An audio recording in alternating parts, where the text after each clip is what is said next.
Just didn't know what to do. I don't know how to live. I don't want to live two lives. One has got to be a lie and one has got to be truth. So, What will you do if you discover disturbing rumors about a celebrity you admire? Will your opinions on them change? We often hold these prominent figures in high esteem, believing they can do no wrong. They've built legacies that we hope reflect their lives, so much so that we sometimes forget they are individuals with flaws. This is the story of A.I. Green, one of the greatest purveyors of soul music. Who is he beyond the microphone? What does his life look like when the lights go down and the fans go home? Stay tuned to discover the fascinating world of Al Green and what happened to this legend. Albert Green. Albert Leon Green is an American singer, songwriter, pastor, and record producer with several hit singles in the early 1970s. Al Green's been a staple in the R&B, soul, and gospel music scenes for decades. He was inducted into the Rock and Roll Hall of Fame in 1995, where he was mentioned on the museum site as one of the most gifted purveyors of soul music and one of the last great soul singers. He also made Rolling Stone's list of the 100 greatest artists of all time. He won 11 Grammy Awards, including the Lifetime Achievement Award, and has received the Kennedy Center Honors Award. However, who was Albert before this great feat in music? And what happened to him after his illustrious career? Let's find out. Al Green was born on April 13, 1946, in the tiny sharecropping community of Dansby, Arkansas. He was the sixth of 10 children born to parents Cora Lee and Robert G. Green Jr., a sharecropper. Albert's introduction to music started when he began performing with his sister in a group called the Green Brothers at around 10. Not too long after, the Green family relocated to Grand Rapids, Michigan, home of another iconic singer, Marvin Sapp. This change would go a long way in shaping the young Green's musical pursuits. Albert's family was deeply religious, therefore the children were not allowed to listen to secular music. Yet Al still managed to develop an early interest in artists like Elvis Presley, Fats Domino, Little Richard, Sam Cooke, and especially Jackie Wilson. His fondness for secular music pushed him toward the sound, even though his father only wanted his children to listen to and produce gospel music. So when his father caught him listening to the music of Jackie Wilson, he did not hesitate to kick him out of the family home. After Al was kicked out of the house with nowhere else to stay, he took up residence with a prostitute, which began his transition into a lifetime of multiple affairs and romances, as he had to make a living by becoming a protector and lover to the woman. How then was he able to pursue his dreams? Let's find out. A gospel or blues singer? In 1967, Al continued to pursue his musical ambitions, forming a new group, Al Green and the Creations. Together with members Palmer James and Curtis Rogers, they founded the independent record label Hotline Music Journal. The group's debut song, Backup Train, attracted moderate success on the rhythm and blues chart in 1968, peaking at number 46 on the Top 100 chart. This early success gave Al a taste of the music industry, but his meeting with Willie Mitchell, a Memphis-based record producer and vice president of High Records in Texas, would truly change the course of his career. While performing with the group, Al met Mitchell. Willie Mitchell acknowledged Al's immense potential and asked him to sign with his High Records label. He noted that Al had been trying to sing like other iconic soul musicians, such as Jackie Wilson, Sam Cooke, Wilson Pickett, and James Brown. Mitchell became his vocal mentor, coaching him to find his unique sound and voice. He joined the Memphis-based High Records in 1971. Before releasing his first album with High Records, Al removed the last E from his name. Subsequently, he released Green is Blues in 1969, which was a moderate success, amongst other songs like the cover of the Beatles' I Want to Hold Your Hand, which exhibited his awe-inspiring vocals, and then remade The Temptations' I Can't Get Next to You, which reached number 1 on the soul charts in 1971. However, his follow-up album, Al Green Gets Next to You, didn't achieve the same chart success. Still, it did produce the hit single Tired of Being Alone, which went gold and hit number 11 on the Billboard Hot 100, selling more than 1 million copies and becoming his first of 8 gold-certified singles that he would release between 1971 and 1974. The album also featured Let's Stay Together, which reached number 1 on the rhythm and blues and pop charts in 1972. Since then, more than 20 million copies of his records have been sold. Al's next album, Let's Stay Together, released in January 1972, solidified his place in soul music. The title track was his biggest hit, becoming famous in the Billboard Hot 100 and R&B charts. The Let's Stay Together album was his first to be certified gold. Then his next album, I'm Still in Love with You, released October 1972, went platinum. His next album, Call Me, also had 3 hit singles, You Should Be With Me, Call Me Home, and Here I Am, Come and Take Me. In December 1973, Al Green released another album, Living for You, which was also certified gold. The iconic soul singer went on to produce many successful R&B hits, delving more into the genre to showcase his prominence in the music industry. Several years ago, he made hits such as Sha La La Makes Me Happy from his album Al Green Explores Your Mind. However, despite all these achievements, not all good things last forever. By the time Al released the Bell album in 1977, his sales had plummeted due to his desire to become a minister. By the time he recorded his last album with High Records, Truth and Times, the album plummeted even more in album sales and record achievements. From 1981 to 1989, Albert's transition in the musical genre was widely noticed as he took a better liking to the Christian music industry, recording a series of gospel albums. While still under contract with High Records, Green released his first of 6 albums on the Christian record label, Myrrh Records. In the 1980 album, The Lord Will Make a Way. The title song from the album would later win Albert his first of 8 Grammy Awards in the Best Soul Gospel Performance category. In 1982, Albert Green co-starred with Patti LaBelle in the Broadway play Your Arms Too Short to Box with God. In 1984, Al was the subject of the documentary Gospel, produced by documentary filmmaker Robert Moog, titled Gospel According to Al Green, a film that chronicles his early life, spiritual journey, and his transition from secular soul music to gospel, with footage shot in his church. The documentary gave fans a deeper understanding of his faith and the reasons behind his career shift. Then, in 1988, Al again shocked the music industry by leaving the gospel genre and returning to secular music by recording Put a Little Love in Your Heart with Annie Lennox. What does this say about Green? Could it be that he was trying to merge both genres? Well, keep watching to find out. Despite the widespread whispers and diverse thoughts regarding his transition back to secular music, the song featured on the soundtrack to the movie Scrooge and became Al's first top 10 pop hit since 1974. However, this resurgence in secular music did not end with that collaboration. In 1994, Al collaborated with the country singer Lyle Lovett for the duet Funny How Time Slips Away, which was part of a collection of duets, rhythm, country, and blues. The track earned him another Grammy Award for Best Pop Vocal Collaboration. In 1997, he got the box set treatment for the first time with Anthology, a 4-disc set, and in 2004, another 4-disc set, titled The Immortal Soul of Al Green, was released. His ability to effortlessly cross genres and collaborate with diverse artists showcased his versatility and enduring appeal in the music industry. Throughout the years, he continued to work with an array of talented musicians from various genres. He partnered with Queen Latifah, John Legend, and Ann Nessie, displaying his remarkable ability to stay relevant and innovative. One of the most notable collaborations of his career came later in 2008, when Questlove of The Roots produced his album Lay It Down. The album was a critical and commercial success, reaching number 3 on the top R&B hip-hop albums charts, and solidifying his influence in contemporary music. Al continued to release albums throughout the 90s and the 2000s, with his last being in 2008, Lay It Down. After being ordained the pastor of his church, it took about 3 years before he gave up his pop music career after falling off an Ohio stage in 1999, an incident which he viewed as a message from God, and then started recording gospel music exclusively. His next hiatus in music lasted for almost a decade, with the iconic singer living a more private and secluded life. Still, in September 2018, he returned to the music industry, releasing a single, his version of a 1975 Freddie Fender song, Before the Teardrop.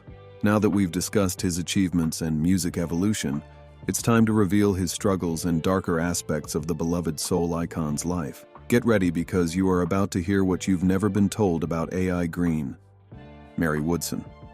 You must be wondering who Mary Woodson is. How did she feature in Green's life? The answer is right here before you. In 1974, Al became a victim of a terrible assault and witnessed a terrible death. His then-girlfriend, Mary Woodson, who had left her husband and children behind in New Jersey, doused him with a pot of hot grits, and shortly after, she took her own life. Due to Green's proximity to the scene, many believed he committed the act. while some said his bodyguards did it. So what exactly happened to Mary Woodson? Al Green met Mary at a New York correctional facility, where he performed a charitable concert for some prisoners. In an interview, he shared that he was immediately attracted to her, and they started dating. Although she was married with kids, she never told Al the truth, even when he asked her. Green confessed much later in the interview that he loved her, but that she wanted to take things a lot faster than he wanted. The day the tragic event occurred, Al was at a recording studio when the police informed him that Mary was arrested at Peabody Hotel for smoking marijuana. He went to smooth things over and brought her to the studio so he could calm her down with music. However, one of Al's friends, Carlotta Williams, showed up unannounced. Al admitted to being concerned about Mary Woodson's reaction that night. Would she feel threatened by Carlotta, jealous? But he became more relaxed after a while, as the two women seemed to get along quite well. Later in the evening at Al's home, Carlotta went straight to one of the spare rooms because she had an early flight in the morning, excusing herself from Al and Mary. However, shortly after, Al Green found Mary stirring a pot of boiling water in the kitchen and was caught off guard when she asked, "Al, honey, have you ever thought of getting married?" even though she was still married with kids. Al said they should talk about it in the morning. He then asked what she was cooking, but she did not reply. Instead, she wrapped her arm around him, kissed him, and told him that she would never harm him. Although puzzled by the statement, Al went upstairs to shower and turn in for the night. That was when the disaster happened. While still in the shower, Al looked up just in time to see Mary's reflection in the mirror, holding a steamy pot of hot grits, which she hurled at him with all her might, splashing the bathroom walls and scorching his naked back. Al shared that the pain was so intense that he wasn't sure what was happening for a moment. Luckily for Al, his screaming alerted Carlotta Williams. Expanding on the story's details, Al shared that Carlotta rushed into the room, helped him get into the bathtub, and turned on some cold water in the shower, causing him to scream again and slowly start to black out due to the immense pain from the second-degree burns on his stomach, arm, and back. However, he suddenly heard the sound of a loud bang, and he exchanged looks with Carlotta. They could both tell that something horrible had happened, but all they could do at that moment was stand as horrible, helpless witnesses. Merely seconds after the first shot went off, they heard another bang, and the sickening, unmistakable sound of something heavy hitting the floor. Mary Woodson had retreated into the bedroom, grabbed Green's .38 caliber handgun, and fired one shot into a wall before taking her own life with the second bullet. Al was the first prime suspect in her death. However, police later found a clear suicide note inside Mary's purse that declared her intentions and her reasons. Also, it later emerged that Mary had made attempts to end her life a few days before by taking sleeping pills and slitting her wrists, reconfirming that her death was premeditated. Al was immediately rushed to the hospital where he received a series of skin grafts, followed by 8 months of condolences from his fans and the media. The news of Mary's death did not surprise Mary's family. They shared that there were a lot of warning signs and that she was a bit of a troubled soul who, despite her beauty, had a rocky history with men in her life. Her friend Nora Drury shared that Mary often used her intimacy appeal to attract famous musicians like James Brown when they visited places in New Jersey and New York. She shared that it seemed almost as if Mary was partying so hard to escape the pressures of being a very young mother and wife. Her sister, Jo Woodson, attested to Mary's character, confirming that she doused Al with a lot of grits, sharing the details of her past relationships to throw more insight into what happened between her and Al. According to their reports, Mary had had an affair before her second marriage and swallowed a handful of pills. She had to have her stomach pumped to save her life. Then she also shot a boyfriend who had cheated her on the foot. Of course, this was all before she met Al Green. Throughout his healing period, Al read and studied the Bible, where he once again received the calling. 2 years later, he became an ordained pastor in his church, turning away from secular music to gospel music production. The Full Gospel Tabernacle is on Hale Road in Memphis, near King of Rock and Roll, Elvis Presley's famous residence, Graceland. He revealed in his 2000 autobiographies, Take Me to the River, that he had no idea the radiant and beautiful woman who said she was visiting a friend at the prison was a married mother living in New Jersey. He also said that he had no idea what had caused her to hurt him, but that her actions left him shaken emotionally and spiritually. I'm deeply hurt by Mary Woodson's disastrous actions, Al later said, not because of what she did to me, but because of the taking of her own life. I pray that God will forgive her, and I find it difficult to sleep at night. I tried to remove this tragedy from my mind because it was like a nightmare," he shared.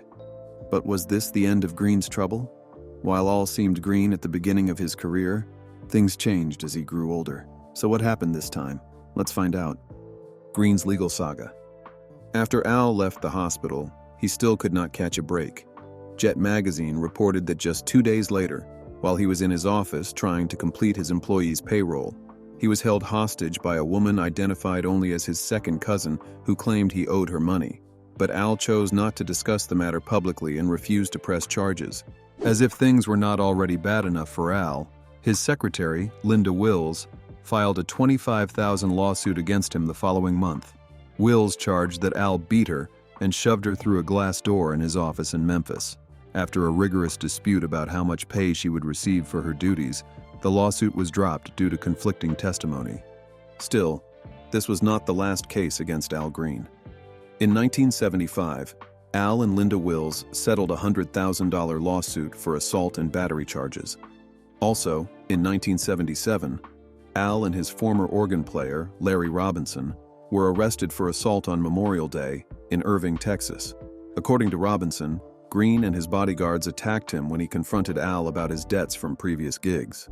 Also, in 1978, Al Green was charged with maltreatment and battery for allegedly beating Lovie Smith unconscious with a tree limb. The charges were dismissed after Smith, who had moved, did not receive a subpoena and missed the court date. As if those were not enough, Green had mountainous issues in his personal life. What could have happened? Let's find out. Marriage and personal struggles. Despite his success in the music industry, Al's life has been rocked by violence, heartbreak, and eventual transformations showcasing the highs and lows of fame. On June 15, 1977, Al married his first wife, Shirley Green Nate Kiles, in Memphis. Although originally from Chicago, she was one of his backing vocalists and an employee at his church. The union produced 3 daughters. The couple first met on a Sunday in 1976 at the Mount Vernon Baptist Church in Memphis, where Shirley was the music minister. Although she had opened 2 concerts headlined by Al at the Coliseum in Memphis years earlier, she had never met him. When Shirley met the singer, she said he was a changed man. He had just been called into ministry and was transitioning in genre from rhythm and blues to do evangelistic crusades, Shirley shared. He asked me to come and put a backup group together because he was changing his music to gospel. I wasn't just really swept off my feet, I cared about him, and I could see he was really going through a really tough time, she explained. At his request, she joined his group that year. In addition to starting a daycare center at Full Gospel, she set up the church's organizational structure. She was the daughter of a Baptist preacher in Chicago, and her experience in church matters made her a natural fit for the job. As they worked closely together, she grew fond of Green. A handsome young man dripping with success and an apparent newfound zeal to do the will of the Lord was something she could not cast her eyes off. Shortly after their marriage, they flew to New York, where Al was scheduled to perform. Later that night, the phone rang, and Al received disturbing news. His father had died of a heart attack, which caused them to fly back to Memphis. Their marriage became more difficult, and Shirley testified to being more isolated and suffering more abuse in Al's hands, till the point she was scared of living with him and became more desperate. This made her plan a very deadly mission. After her previous miscarriage in November 1979, she got pregnant again. This must be too much for the young woman who suffered in her husband's hands. On a fateful day, with their first child by her side, she waited for her husband's return from church and shot him with a rifle. Fortunately, this mission wasn't successful as she missed her targeted husband. In 1981, Shirley filed for a divorce, charging that Al had subjected her to violence throughout their marriage. In 1982, as a part of Shirley's disposition, she shared that in 1978, while she was 5 months pregnant, Al beat her with a boot for refusing to engage in lovemaking with him. The beating resulted in head wounds that required stitches. According to Shirley, they separated several times when the beatings became too frequent and too severe. Al had agreed to be interviewed concerning this case, but later backed down and never agreed to be interviewed again. Still, in a written answer to a divorce complaint filed by his wife in 1981, Al Green accused her of cruel treatment throughout the marriage, denying ever threatening to harm his wife or having a violent temper. By then, it had become clear to Shirley that she had stayed in the marriage for too long. However, under the court's oath in 1982, he admitted to striking her, although maintaining that it was not without provocation. Their divorce was finalized on February 1983. Al agreed to pay her $432,800 in alimony and child support. In 1995, the story of Nicole Brown Simpson inspired Shirley to go public with the abuse she endured to help other victims. "I know I have to share," she said. "It's not to tear him down because that's still my children's father. It's not so much focused on him as how I came through it. It's about the abuse I went through. Prayer and faith are what sustained me," she continued. The couple's 3 daughters, Alva, Ruby, and Cora, were too young to remember the tragic incidents that befell their mother. However, other members of Shirley's family, including sisters and 2 children from a previous marriage, corroborate her stories. Perhaps the most damning witness of all is Al Green himself, who, under oath, admitted hitting her. However, despite their multiple separations and divorce, she always went back to him. "I had had one failed marriage, and I didn't want to face another," she said. Although there has been no mention of a special lady in his life since his first wife, Shirley, as Al has managed to keep that aspect of his life tight-lipped for decades. Al Green has fathered 7 children, 3 sons, Chris Burr Sr., Al Green Jr., and Trevor, and 4 daughters, including Alval, Ruby Renee, Cora, and Kayla. Over the years, he has seamlessly transitioned into a new chapter as a pastor, blending his love for music with a strong devotion to faith. This dual path has earned him widespread admiration and significant financial success. He became an ordained minister and acquired the Full Gospel Tabernacle Church in Memphis, where he continues to preach when not on tour. Could this signal a light at the end of A.I. Green's tunnel? This is far from the truth, as another devastating incident hit him in the fact. Keep watching as we reveal what happened. Missing sister. In September 2013, Al's sister, Maxine Green, with whom he shared the closest relationship of all his siblings, was reported missing from her assisted living home in Grand Rapids, Michigan. She was 61 years old at the time. While reports indicate Maxine's missing date as August 23rd, her family says she went missing sometime between September 6th and 8th, since it was around this time that the last confirmed sighting of her took place. She's said to have mental health issues and has struggled with alcohol and substance use over the years. Surprisingly, according to her daughter Lasha, Al has not contacted the family about his sister. And as of March 2020, she remains missing. What else can we find about Green aside from his personal struggles? Like many celebrities, AI has graced the platform of philanthropy. Let's see his impact on others in the society. Green's charity works. Al Green is known for his silky voice, timeless hits, and commitment to charitable work throughout his illustrious career. His efforts are deeply intertwined with his faith and profound dedication to serving his community. As an ordained minister, Al has used his platform to uplift and inspire others, particularly through his leadership at his church, which is celebrated for its outreach and community service programs. Under his guidance, the church has become a beacon of hope for many, providing crucial assistance to those in need. Whether through food drives, counseling services, or youth programs, Al's commitment to his faith in the gospel's teachings has fueled his dedication to improving the lives of others. In addition to his local efforts, Al Green has extended his philanthropic reach to national and global initiatives. One notable organization he supports is the American Foundation for AIDS Research, AMFAR, which is dedicated to advancing research, treatment, prevention, and education related to AIDS. Another organization close to his heart is Music Cares, which is vital in supporting music professionals facing various challenges. This foundation offers a comprehensive support network addressing financial, medical, and personal emergencies with integrity and confidentiality. His philanthropic role has also been extended to the United Nations Foundation, where he aims to support people in striving conditions, strengthen them through his contributions, and help them attain a more comfortable life. This has been one of his major drives towards returning to society and showcasing his communal spirit.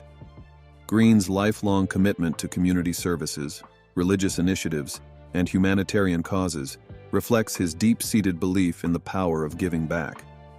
But then, Al Green's personal life reflects a complex interplay of fame, turmoil, and resilience. While his music career has flourished, marked by unforgettable hits and revered status in the gospel and soul genres, the darker aspects of his journey reveal his challenges.